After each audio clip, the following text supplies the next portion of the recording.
말씀을 볼 것은 하나님의 손, 하나님의 손길, 하나님의 섭리, 우리가 함께 말씀을 나누기를 원합니다. 성경은 무슨 책입니까? 성경은 구원에 대한 책입니다. 물론 성경에 하나님의 말씀으로서 우리가 음식법에 대한 거, 또 어떻게 정치하는 자에게는 정치를 어떻게 해야 되는가, 우리 가정생활은 또 어떻게 해야 되는가, 또 그 모든 것들에 구체적으로 하나님께서 말씀과 축복의 말씀이 담겨져 있지만, 가장 큰 골격은 성경을 통하여 하나님께서 하나님의 백성 되게 하시고 하나님의 나라를 이루게 하시고 구원받게 하시려는 하나님의 구원의 책인 것입니다. 그래서 우리가 오늘 말씀을 보면서 함께 출애굽한 그 모든 것들을 통하여 우리가 예수 그리스도의 은혜로 구원받고 하나님의 백성 되게 하는 모든 것들을 우리가 누리게 되어지는 것입니다.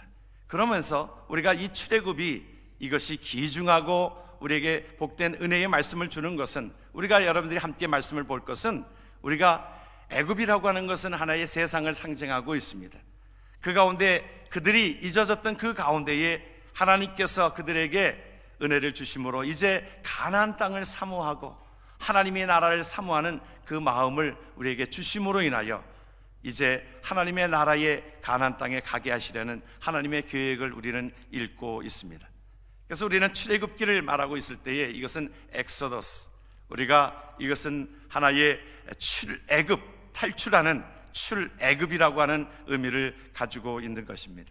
그래서 1장에서는 우리가 이스라엘 백성들에게 출애굽이 왜 필요한가를, 필요한 이유에 대해서 말씀을 주었고, 오늘 말씀을 통하여 우리에게 하나님이 이스라엘 백성의 이제 구원자를 예비시키시는 모습을 오늘 말씀을 통해서 살펴볼 수 있는 것입니다. 그러니까 하나님께서는 이들에게 그 어려움이 있게 되어지는 그 모든 지경에 하나님의 나라를 위하여 가나안 땅을 가게 하기 위하여 이미 하나님께서는 80년 전에 하나님께서 준비시키시고 계셨던 한 분을 우리에게 소개하고 있습니다. 그분은 바로 모세지요. 그분은 어떤 출생이었는가? 말씀을 1절에 보니까 어떤 그 출신이었냐 하면 레위 족속 중 한 사람이 가서 레위 여자에게 장가 들었는데, 여러분 그 레위 지파에서 하나님 앞에 그 쓰임받게 되어졌던 것을 우리가 보게 되어집니다. 우리가 야곱의 12아들이 있습니다. 그렇죠? 12아들이 있는데 12아들이 하나의 지파를 다 이루고 있습니다. 그런데 우리가 기억되어야 될 것은 우리가 요셉 지파 대신에 우리가 두 지파가 들어가게 되어지죠. 그 아들이 들어갑니다. 그러니까 야곱의 손자가 들어가게 되어지요. 에브라임과 므낫세가 반지파라고 그런 것입니다. 그래서 반지파가 들어가서 한 지파를 이루게 되어져서 12지파를 이루게 되어지는데, 그 가운데 레위 지파를 통하여 하나님께서 일을 하시고 레위 지파에게 하나님의 일들을 맡겨주셨습니다. 하나님께서 저와 여러분들이 하나님의 일들을 감당하고요, 하나님께 찬양을 하고요, 하나님의 일들을 또 섬기고 하는 것이요, 이건 복된 일입니다. 여러분, 레위 지파만에게 하나님께서 허락하신 그 일들을 하나님께서 우리 예수 믿는 저와 여러분들에게 하나님께서 레위 지파의 직분을 우리에게 주셨으므로 우리를 뭐라고 말씀하셨다냐면 우리는 왕같은 제사장이라. 하나님께서 저와 여러분들을 하나님의 일들을 감당하는 그 자의 모습은 왕같은 제사장으로 삼으신 것은 하나님께서 특별하게 12지파 중에서 레위 지파에게 주신 하나님의 은혜가 우리에게 있는 줄 믿으시길 주의 이름으로 축원합니다. 여러분, 그런 마음으로 여러분들 하나님 앞에 봉사하십시오. 내가 찬양할 때도 하나님께서 나에게 그 은혜를 주셨습니다. 12지파에게 주셨던 그 가운데서도 하나님께서 레위 지파에게 주셨던 은혜 우리에게 주셨습니다. 레위에게 있어서는 세 아들이 있었습니다. 세 아들의 이름은 게르손과 고핫과 무라리. 여러분들 이름들을 좀 기억하시라고 이렇게 나열을 하였는데, 게르손, 고핫, 무라리. 그 가운데에 그 모세는 이제 고핫의 맏아들인 아므람과 요게벳이 결혼을 하여서 모세를 낳게 합니다. 그 가운데에 그 딸이 있었습니다. 딸은 누구냐면 미리암이었고 그 다음에 아론이었고 모세였습니다. 정확하게 나이가 미리암 나이가 성경에 기록되어 있지 않기 때문에 유추해 볼 수 있는 것은 뭐냐면 모세보다 아론은 3살이 위고요, 그리고 미리암은 모세보다 한 7살 위로 우리가 보는 것이 합당하다고 생각이 되어집니다. 그래서 하나의 레위 자손 중에서 그 가운데 아들인 고핫을 통해서 그 아들 또한 그 맏아들 아므람을 통하여 또한 요게벳을 함께하였으므로 그가 미리암, 아론, 모세 그 삼남매 가운데에 모세를 하나님께서 이 땅에 허락하신 것입니다. 그는 실질적으로 BC 1526년생이에요. 그러니까 지금으로부터 3544년 전에 태어난 자입니다. 왜냐하면 이 출애굽이 일어난 것이 BC 1446년이 여기에 80년으로 돌아가 보면 모세의 나이를 우리는 유추해 볼 수 있는 것은 BC 1526년생이라고 하는 것입니다. 그 당시에 세계적인 그 역사 가운데서 보게 되어지면 그 애굽은 18대 왕조의 세 번째 왕인 트투모세라고 하는 1세가 다스리고 있었을 때입니다. 그런데 트투모세라고 하는 이 왕은 상당히 포악하고 잔인하고 또한 악한 왕으로 모세 그 가운데에 태어날 그때의 모든 것 가운데 상당히 어려움에 처한 것이 이스라엘 백성들의 형편이었습니다. 그런데 보면 그 가운데서도 하나님은 그 가운데 역사하셨던 그 부분들을 보면 그 애굽 나라의 공주였던 하첵수트라고 하는 그 여인은 참 하나님 앞에 국률함을 가졌고, 그래서 그 여인을 통해서 이제 궁정에 모세가 들어가게 되어져서 키우게 되어지는 것을 보게 되어집니다. 요게벳이 3개월을 키웠는데 더 이상 키울 수가 없었고, 그 당시만 해도 이제 남자들은 낳으면 죽이라고 하였던 그 명을, 그것을 그래도 3개월 동안 붙들고 있었는데 더 키울 수가 없어서 이제 그는 갈대 상자에 그 아이를 넣어서 이제 나일강에 보내게 되어집니다. 그때 보면은 참 보면 우리가 미리암이 그 모세를 쫓아가고 있는데 어린 나이입니다. 7살 된 그 누나가 그 안타까운 마음을 가지고 그 모세를 쫓아가고 있었습니다. 쫓아가고 있었는데 그때의 공주가 그곳에 나오게 된 것입니다. 시녀들과 함께 나오게 되어졌는데 보니까 갈대상자가 하나 보이는 것입니다. 갈대상자를 그것을 시녀를 통해서 데리고 오라고 하였는데 열어보니까 아이의 울음소리가 들린 것입니다. 그것을 보니까 히브리 남자인데 그 가운데에 이 공주의 마음 속에 국률한 마음이 생기게 되어지고 불쌍한 마음이 들게 될 것입니다. 그 아이의 울음소리가 그를 자극시켰던 것입니다. 그런데 보면 그때 쫓아갔던 사람이 누구냐 하면 미리암입니다. 미리암이 쫓아가가지고는 그 공주에게 담대하게 얘기합니다. 이 아이를 내가 키우는 데에 내가 유모를 소개할까요? 7살짜리가 유모를 소개할까요? 그러니까 공주가 그 담대함에 그러라고 그때 누구를 데려옵니까? 그러면서 그 엄마였던 요게벳을 데려다가 궁중에서 하나의 유모로 삼게 되어진 것을 보면 이 하나님 모든 것들을 나중에 보게 되어지면 하나님의 섭리 가운데, 하나님의 손길 가운데 하나님은 준비시키시고 계셨던 것입니다. 이미 이스라엘 백성들이 출애굽할 80년 전에 하나님께서는 모세를 준비시키셔서 하나님은 그를 하나님께서 훈련받게 하시는 하나님의 은혜를 보게 되어집니다. 그래서 사도행전 7장에 보면은 그 말씀이 이렇게 나옵니다. 그때 모세가 났는데 하나님 보시기에 아름다운지라. 그 부친의 집에서 석 달을 길리우더니 버리운 후에 바로의 딸이 가져다가 자기 아들로 키우게 되어집니다. 이것을 성경은 우리에게 그것은 하나님께서 하신 모든 일들을 이제 사도행전에 스데반이 그것을 하나님 앞에 고백하고 있습니다. 그 가운데 훈련을 받게 되어지는데 어떤 훈련을 받습니까? 지도자로서 훈련을 받게 되어집니다. 사도행전 7장 22절에 보면 그렇게 말씀을 적고 있어요. 모세가 애굽 사람의 학술을 다 배워 그 말과 행사가 능하더라. 그는 그 가운데에서 40년 동안 그 백성들을, 이스라엘 백성들을 리드하기에 훌륭하게 하나님 앞에 그 가운데 리더로서 하나님 앞에 훈련받게 되어졌던 것으로 우리는 기억합니다. 그리고 영적인 훈련을 모질게 받았습니다. 하나님의 사람, 하나님이 쓰시는 사람은요, 하나님께서 때로는 어려움 속에서 그 모든 것들 가운데 이기게 하시고 훈련받게 하십니다. 시작부터가 뭔가 남다릅니다. 그 가운데, 그 모든 것 가운데, 힘든 것 가운데서도 하나님께서 건지셔서, 하나님이 건지셨잖아요. 하나님이 건지셔서, 공주가 건졌다기보다는 하나님이 건지신 것이지요. 그곳에서 요게벳을 보낸 것도 하나님께서 보내신 것 아닙니까? 미리암이 소개하였지만 하나님께서 보내셔서 그에게 무엇을 가르칩니까? 하나님의 말씀을 가르칩니다. 계속적으로 그에게 너는 히브리 사람이야, 너는 하나님의 사람이야, 너는 애굽 사람이 아니라 이곳의 궁중에서 내가 편안하게 살지라도 너는 하나님의 사람이야. 계속 요게벳을 통하여 하나님의 사람인 것을 기억하게 하고 하나님의 나라를 위하여 기억하게 하였습니다. 그에게 하나님은 요게벳을 통하여 영적으로 하나님 앞에 훈련받게 하십니다.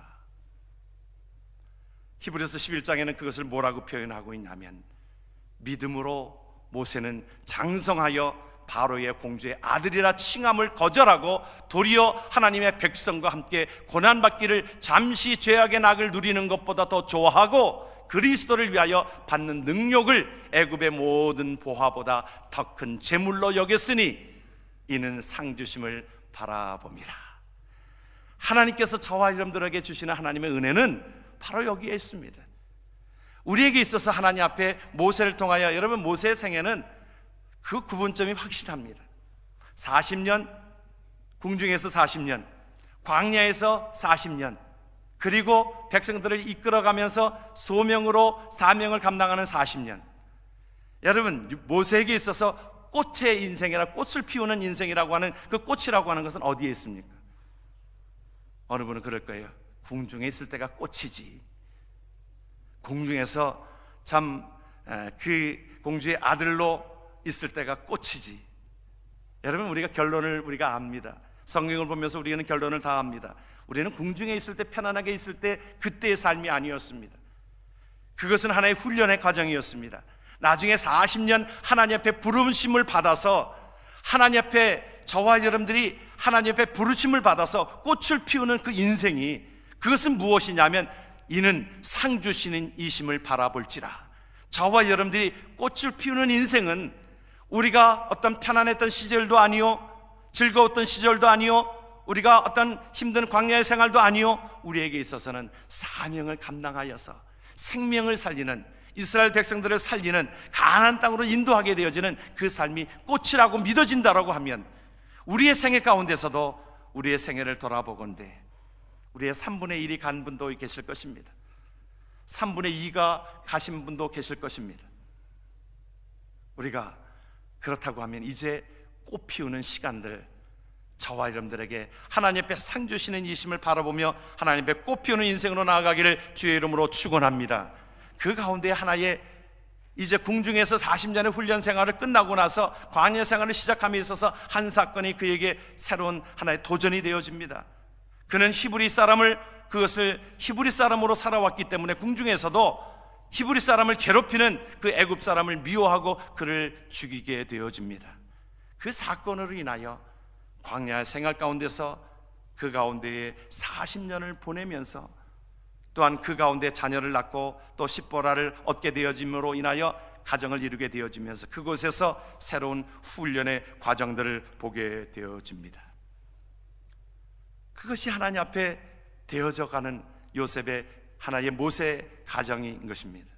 그런데 보면 어머니 요게벳이 키울 만큼 다 키우다가 도저히 이제 키울 수가 없어서, 자기의 능력으로 키울 수가 없어서 이제 갈다상자의 그 아이를, 그 갓난아기를 그곳에다가 놓는 마음의 심정 여러분들 기억하십니까? 그런데 그 마음 속에는 하나님 앞에 맡기는, 그 하나님 앞에 주권을 맡기는 그 삶을 의미하고 있는 것을 보게 되어집니다. 이것이 믿음입니다. 여러분, 우리의 생애 가운데 우리가 때로는 자녀를 키우고 우리의 삶을 영위해 나가는 것이 마치 어찌 보면 갈대의 상자와도 같은 그런 삶 아닙니까? 여러분 어떻게 생각하세요? 마치 우리의 인생이 갈대 상자에 놓여져 있는 우리의 인생처럼 연약하고 보잘것없는, 조금 풍랑해도 이 갈대 상자가 어떻게 될지 모르는, 우리가 조그만 눈에 보이지 않는 병균 때문에 아파하고 괴로워하고, 요즘에는 얼마나 독감이 센지 제가 이번 겨울을 지나면서 많은 분들이 사경을 헤매는 정도까지 그것을 경험하고 보곤 했었습니다. 눈에 보이지 않는데 그 병균 때문에 우리가 이 사경을 헤맬 정도로 어려움에 직면하기도 하고, 여러분, 우리가 삶을 살아가는 인생이 얼마나 험하게 살아가는지 모릅니다. 우리가 좁은 공간에 차에서 다니면서도 그 하이웨이를 한 80마일씩 70마일씩 이렇게 달리는 것을 보면 어느 때는 그 한번 깜빡한 것으로 인하여, 아니 내가 깜빡한 것뿐만이 아니라 옆에서 나를 치는 것으로 인하여 우리가 순간적으로 우리가 죽음을 맞이할 수도 있는 그런 상황에 살아갑니다. 마치 우리의 인생이 칼대 상자에 놓여져 있는 것처럼 그 삶을 우리는 보게 되어집니다. 우리 다들 보면은 조그만 것 때문에 또 상처받기도 하고요, 가슴이 벌렁벌렁하기도 하고요. 그렇죠, 여러분? 어느 때는 어느 분은 그래요. 엘리베이터를 타면서 어느 때는 흑인들과 둘이 딱 마주치면은 가슴이 벌렁벌렁한데요. 예? 그렇잖아요. 그 엘리베이터에 그 사람이 해칠 그것도 아닌데 그것처럼 우리가 자꾸 연약한 것입니다. 조그만 것에 우리가 힘들어하고 또 조그만 것에 말에 상처받고, 여러분, 그래서 어느 분은 그래요. 왜 상처를 자꾸 주냐고 그랬더니 내가 상처 안 받으려고 먼저 공격을 하는 거래요. 아우 참나, 그 말을 하는 거 보면 그렇게 자기가 상처 받을까 봐 미리. 그래서 어떤 분은 연약한 사람들이 자꾸 이렇게 상처를 주는 그 이유 중에 하나는 내가 상처를 미리 받기 전에 내가 공격한다나요? 그 마음이 얼마나 또 힘들면 그러겠어요. 또 이해는 가지만 그것은 또 안 되는 일이지요. 우리가 다 연약한 존재들입니다. 다 우리가 그러기 때문에, 우리가 연약한 존재들이기 때문에 우리가 누가 누구를 공격하고 상처를 주는 것이 아니라 하나님께서 우리에게 말씀해 주시는 것은 우리가 서로 격려하고 위로하라고 말씀을 주시는 것입니다. 우리는 다 보면 갈대 상자에 불과한 것인데 하나님은 그 갈대 상자를 보고 계셨다라고 하는 거예요.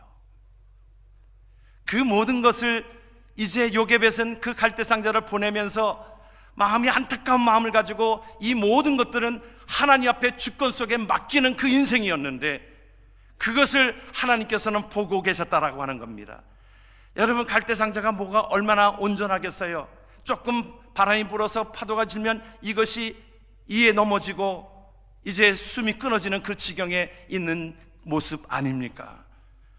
앞으로의 어떤 삶이 어떻게 전개될지 모르는 삶 아닙니까? 하나님 앞에 이 주권을 다 맡긴 것입니다.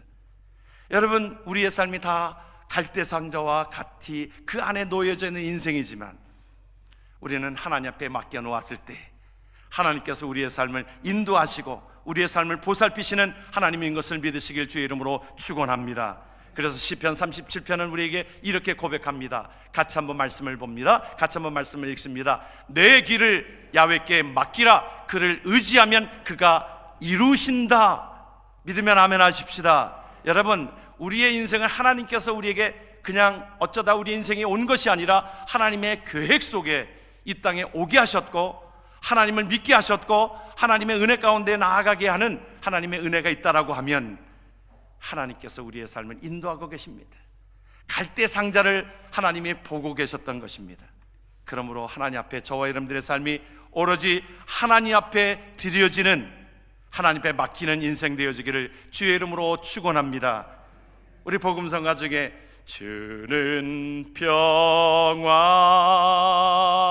막힌 담을 모두 허셨네. 주는 평화 우리의 평화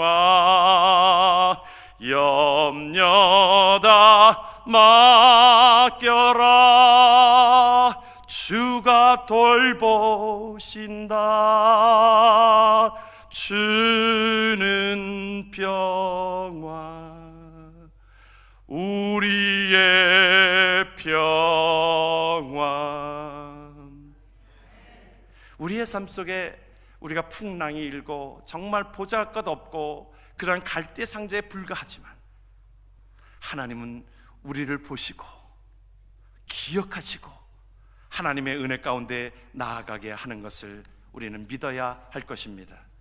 우리는 분명히 믿고 하나님께서 계획 속에 80년 전에 이미 하나님께서 모세를 탄생하게 하셨는데, 모든 시대가 어렵고 어둡고 힘든 모든 것 가운데서도 하나님께서는 모세를 하나님께서 복되게 하시고 하나님이 지켜주시고 하나님의 인도자로 쓰임받게 하셨던 것을 우리는 기억하게 되어집니다. 하나님 앞에 이스라엘 백성들이 고난 가운데서 오히려 하나님의 귀한 은혜 가운데 나아가게 되었던 것을 보게 되어집니다.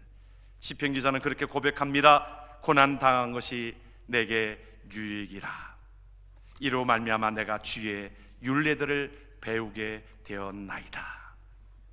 여러분, 오늘 말씀에 보게 되어지면 우리 출애굽기 2장 그 마지막 절에 보면 24절 25절을 보면 하나님께서 우리의 삶의 모든 삶을 살아가는데 비결을 우리에게 말씀해 주고 있습니다.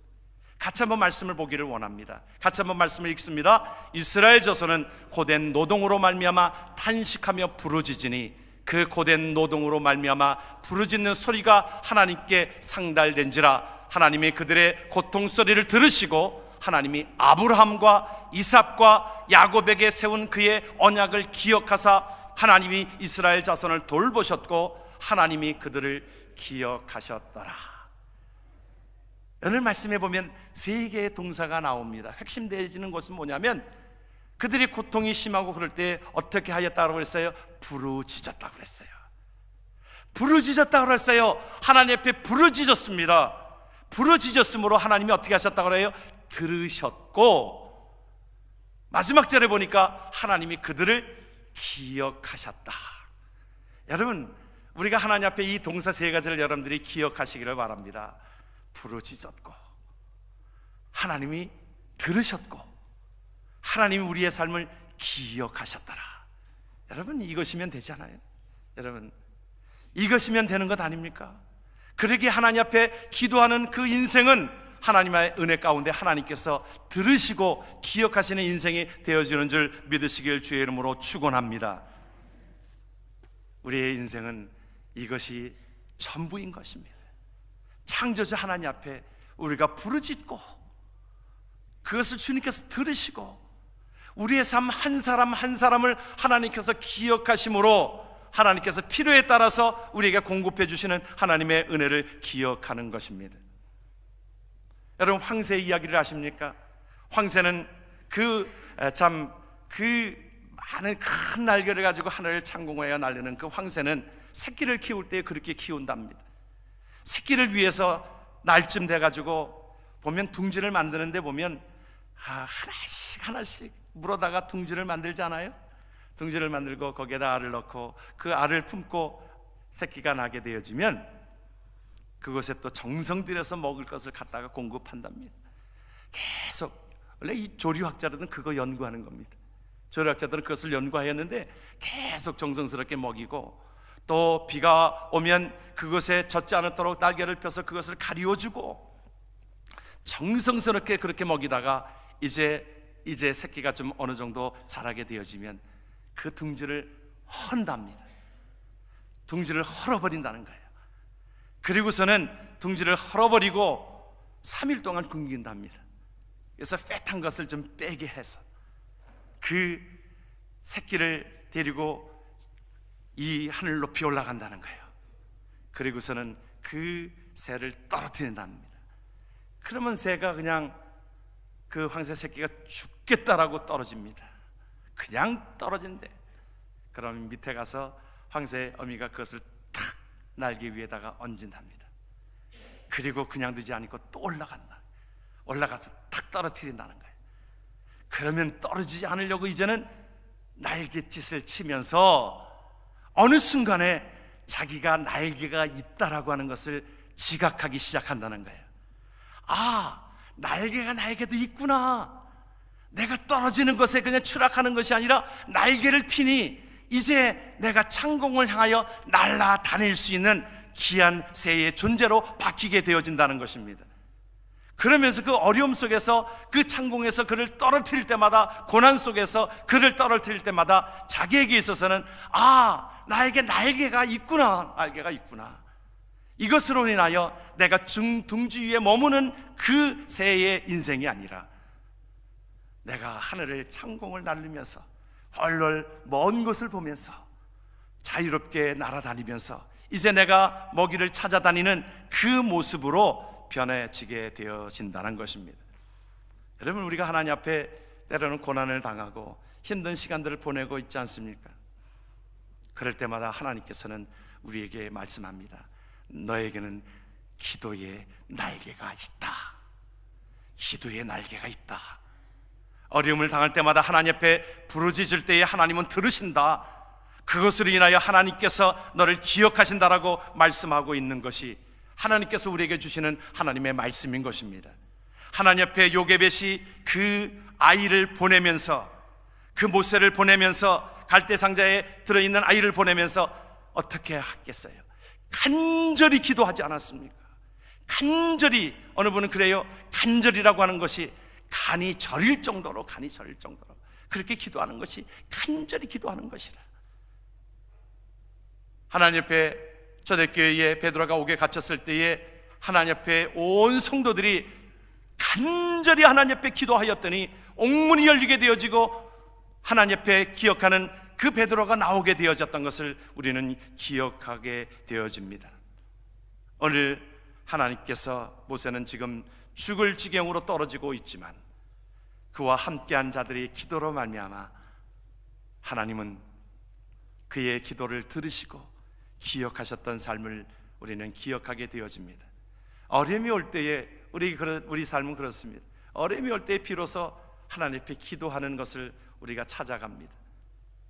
홍해바다가 앞에 가렸을 때 그들이 기도하였으므로 앞이 가리고 뒤가 도저히 뒤에서 쫓아오니까 어떻게 할 수 없는 그 지경에서도 하나님 앞에 기도하였으므로 하나님 앞에 문이 열렸습니다. 그리고 홍해바다가 갈리우지게 되어집니다.